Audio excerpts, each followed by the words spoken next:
Well, the background of Vittra goes back to 1994, when we had a reform in Sweden that allowed independent schools to start.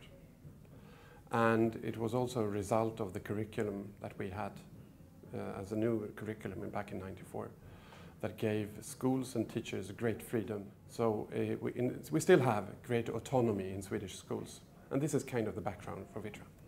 I would say, first of all, it's engagement. I mean, it's dedicated people. But from the beginning, it was a strong focus on the individual as well as the group. So every kid had individual development plans, they still do. And also a strong focus on experiential learning.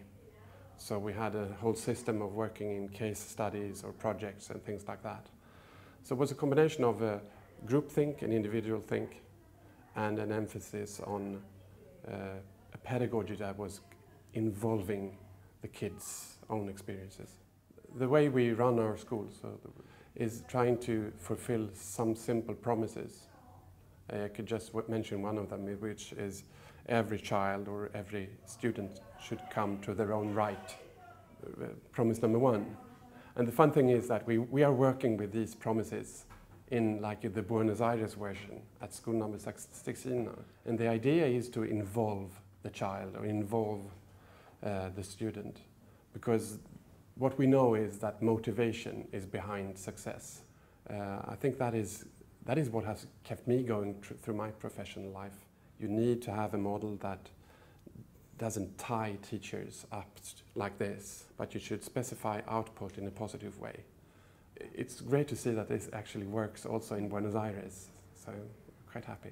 One of our colleagues back home described the situation of a school today in the way that formerly schools try to educate kids as if they should climb a ladder. That was the vision of wisdom. You climb up the ladder of knowledge and you know more and you get higher up and things like that. That was wisdom back then. Where I think the definition today of wisdom is more like being street smart, being able to drop a kid, for instance here in Buenos Aires, and finding your ways. Because you have confidence, you have knowledge for sure, but you also have skills like you know how to learn, for instance, so you can adapt to new situations.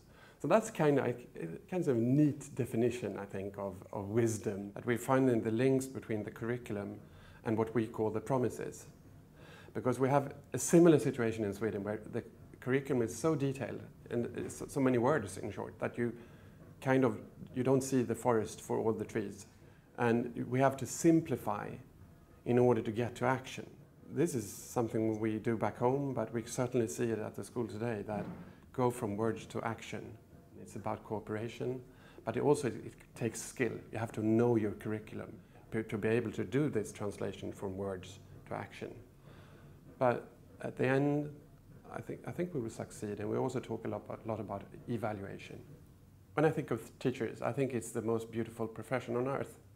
And I like to think that it's a profession that is both intellectual and creative.